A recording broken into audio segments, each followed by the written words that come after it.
High, this is Soumita. তো আজকে এসেছিলাম ডাইনো ডেজার্টে। রিসিন বসে রয়েছে ওইখানে, ঘোরাঘুরি ভালোই হচ্ছে।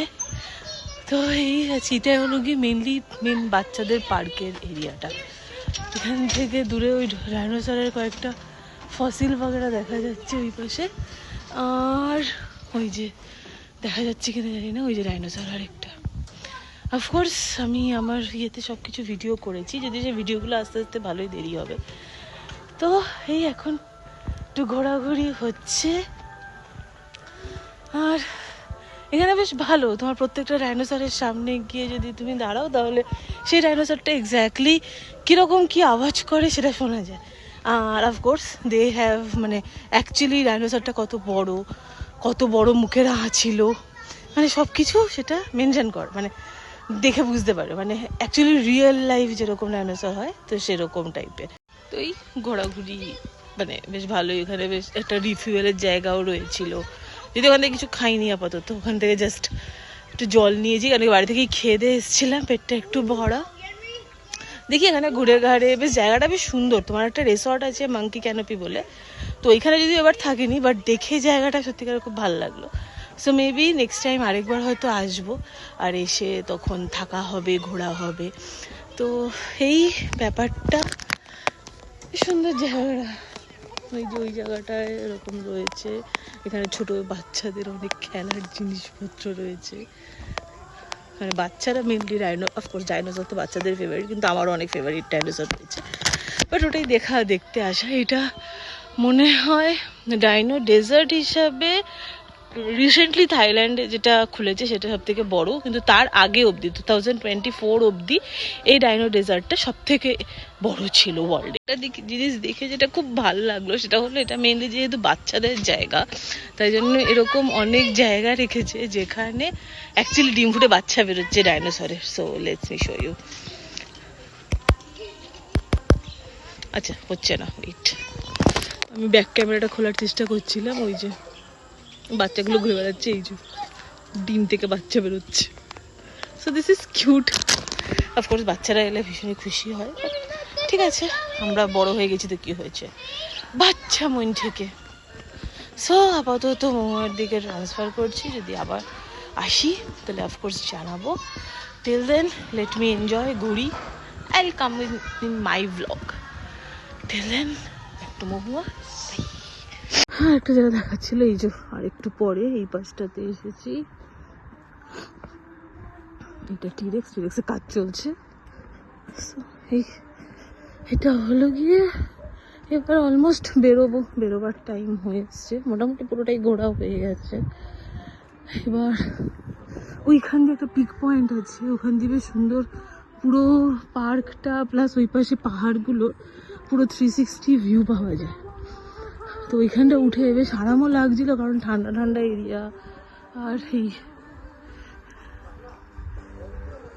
পুরো লাইফ সাইজ এই পাশটা না। হ্যাঁ,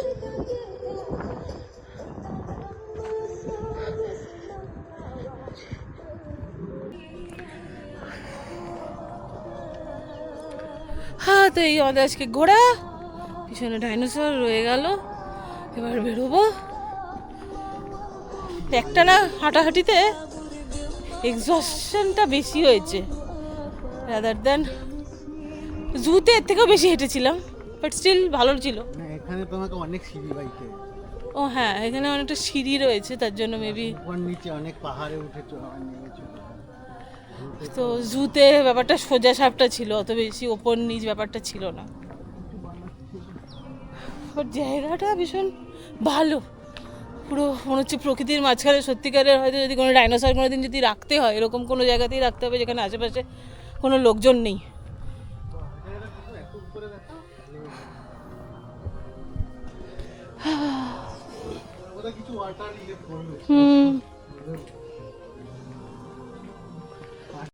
ভেতর থেকে বাইরে বেরিয়ে চলে এসেছি, যে পুরো রোদে মনে হয় ট্যান পড়ে গেছে, এটা কালো, মানে মুখটা পুরো লাল লাগছে। ডাইনো ডেজার্টের বাইরে এক্সস্টেড সত্যি কথা বলতে। হ্যাঁ, বেরোচ্ছিলাম যখন, তখন একটা ছোটোখাটো ভিডিও করেছিলাম। তো এইটা এখন ওয়েটিং ফর দ্য বাগ্গি। ওখান থেকে মাঙ্কি ক্যানোপি রিসর্টের ওখানটায় যাব, ওখান থেকে আবার গ্র্যাবে করে বাড়ি। সো এইটাই, এটা আজকে মহুয়ার কোনো খবর সেরকম আমার কাছে নেই, কারণ অফকোর্স মহুয়া মনে হচ্ছিল কারোর বাড়িতে যাবে খেতে, নাকি ওর বাড়িতে কেউ আসবে, তো রান্না বান্না এইসবই করবে সেটাই কথা হয়েছিল। তো জানি না ও ভিডিও করবে কিনা, কারণ আমি শিওর যে ও ভিডিও করতে ভুলে যাবে। সো এইটা হলো গিয়ে আমাদের ডাইনো ডেজার্টের ঘোড়া। আবার ওয়েট করছি বাগ্গির। সো চলো back to Mahua, till then tata. Hello, this is Mahua. So এই আগের দিনই বললাম যে আজকে আমাদের বাড়িতে লোকজন এসেছিল, তো আজকে আবার আমাদের একটা ইনভিটেশন আছে, তো আমরা সেখানে যাচ্ছি। আপাতত লাঞ্চের ইনভিটেশন আছে, তারপরে আবার একজনের মানে বার্থডে আছে আজকে, তো ইভিনিংয়ে হয়তো সেখানে যাব। তো এখন মোটামুটি ফুল ডের প্ল্যান হয়ে গেছে আমাদের। আগে লাঞ্চে গিয়ে সেখানে লাঞ্চ কমপ্লিট করে তারপরে ফিরবো, ফিরে একটু গিফট ওর জন্য কিনে, ওর জন্য অ্যাকচুয়ালি সারপ্রাইজ আর কি, ওর বার্থডে, তো ও জানে না যে আমরা যাব, তো সেটার প্ল্যানিং আছে। তা আপাতত এখন যে যাচ্ছি, যে রাস্তাতে আছি, এটা বাড়ি থেকে কাছে, 2-3 মিনিটেই আর পৌঁছে যাব। আমি তোমাদের একটুখানি এই রাস্তাটা দেখাই। সো আজকে ওয়েদারটাও দেখো খুব ভালো, মানে এইখানে এই জিনিসটা খুব ভালো লাগে, যেদিন ওয়েদার খুব ভালো থাকে, একদম ক্লিয়ার স্কাই থাকে, তো দেখতে খুব ভালো লাগে, বাইরে বেরিয়েও খুব শান্তি। আর আজকে রোদটাও একটু দেখছি কম, গরম আছে কিন্তু রোদটা কম। সো অলমোস্ট আমরা পৌঁছেই গেছি, ইটস লাইক আর 1-2 মিনিট মতো লাগবে। তো সেটাই, ওখানে অনেক খাওয়া দাওয়া আছে নিশ্চয়ই। আমরা প্রথমবার এনাদের বাড়ি যাব, এদের মানে এটা হচ্ছে ওই অ্যাসোসিয়েশনে তারা একটা নাটকের প্ল্যান করেছে, আমরা তাদের মিডিয়া ম্যানেজমেন্টটা করব, তো সেই কারণে কাইন্ড অফ একটা গেট টুগেদার হচ্ছে ওই যারা ওই নাটকের সাথে যুক্ত আছে তাদের জন্য। তো সেই কারণেই ওখানে মেনলি আমরা যাচ্ছি, আরও অনেক লোকজনই ওখানে থাকবে। তো এইটাই, আবার চলো ইভিনিংয়ে যখন আমি যাব নিশ্চয়ই তোমাদের দেখাবো। আর সৌমিতার সাথেও ইন বিটুইন কথা আর হয়নি।